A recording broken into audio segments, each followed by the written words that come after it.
নমস্কাৰ, সুপ্ৰভাত। আপোনালোকক মোৰ চেনেলটোলৈ সকলোকে স্বাগতম জনাইছোঁ।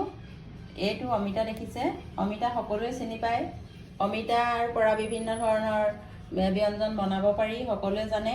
আজি মই অমিতাৰ লগত মচুৰ দালি, আলুগুটি দি পেলাইনি এটা ৰেচিপি বনাই আপোনালোকক দেখুৱাবলৈ বিচাৰিছোঁ। আপোনালোকে সকলোৱে চেনেলটো চাব। এয়া অমিতা দেখিছেনে? আমি এয়া অমিতা লৈছোঁ কাটিবৰ কাৰণে আৰু দুটা আলু লৈছোঁ। এয়া মচুৰ দালি,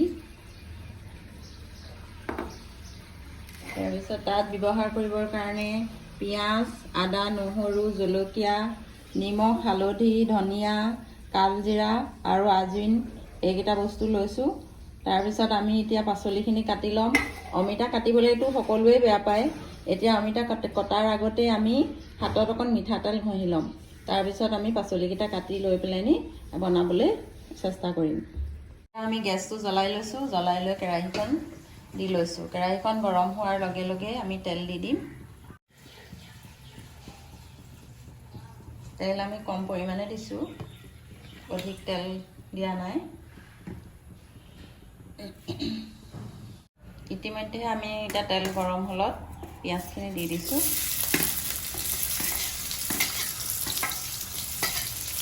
পিঁয়াজখিনি আমি এতিয়া ৰঙাকৈ অলপ ভাজি ল'ম।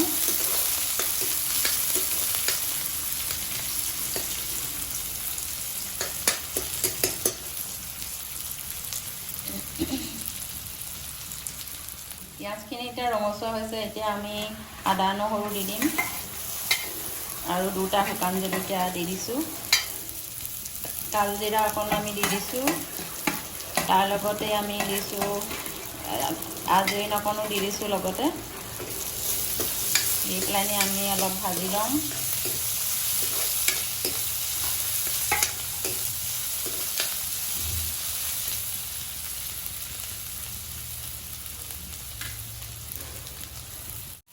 এইখিনি অলপ ভালকৈ ভাজ খোৱাৰ পিছত আমি দালিখিনি দি দিম।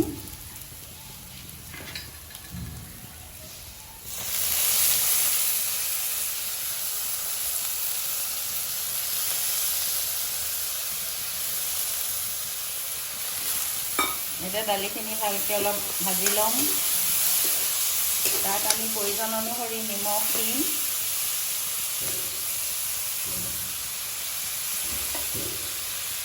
আৰু অলপ হালধি দি দিছোঁ। অকণমান জালুকৰ গুড়ি দি দিছোঁ। তাৰপিছত আৰু ধনিয়া গুড়ি অকণ আমি দি লৈছোঁ। দি লৈ আমি এতিয়া অলপ ভাজি ল'ম। অলপ ভাজি লোৱাৰ পাছত আমি অমিতা আৰু আলু দি লৈ আকৌ অলপ ভাজি ল'ম।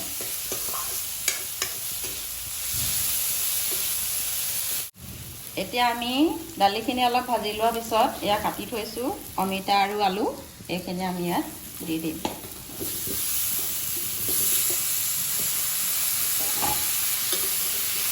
দি পেলাই আমি ভালকৈ অলপ ভাজি ল'ম।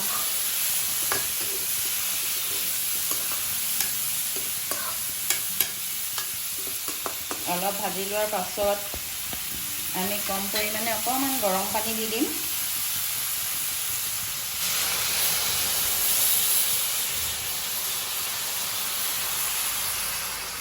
তাৰপাছত আমি 10 মিনিটৰ কাৰণে ঢাকি দিম। 10 মিনিটৰ পাছত এয়া দাঙি চাইছোঁ।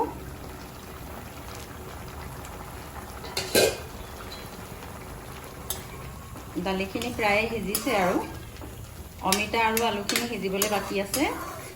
এতিয়া আমি অমিতাৰ পৰা বহুত উপকাৰ হয়, আমি সেই বিষয়ে জানো।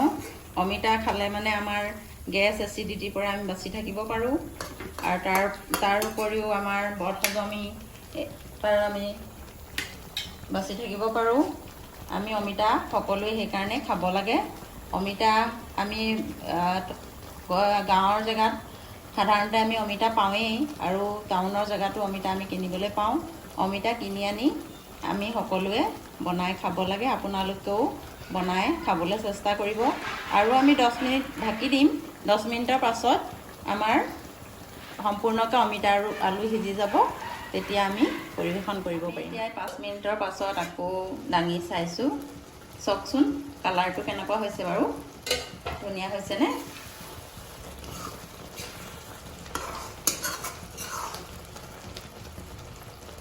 এতিয়া আমাৰ সম্পূৰ্ণকৈ আলু আৰু অমিতা সিজি গ'ল।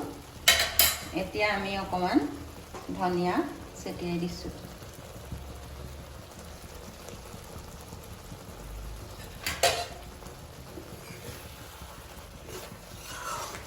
এতিয়া আমাৰ সম্পূৰ্ণকৈ এয়া অমিতা, আলু আৰু মচুৰ দালিৰ পৰা বনোৱা ব্যঞ্জনখিনি সম্পূৰ্ণ হৈছে। এতিয়া আমি ভাত নতুবা ৰুটিৰ লগতো পৰিৱেশন কৰিব পাৰোঁ। এতিয়া আমি এয়া ভাতৰ লগতে পৰিৱেশন কৰিম। এতিয়া আমাৰ সম্পূৰ্ণ এয়া হৈ গৈছে।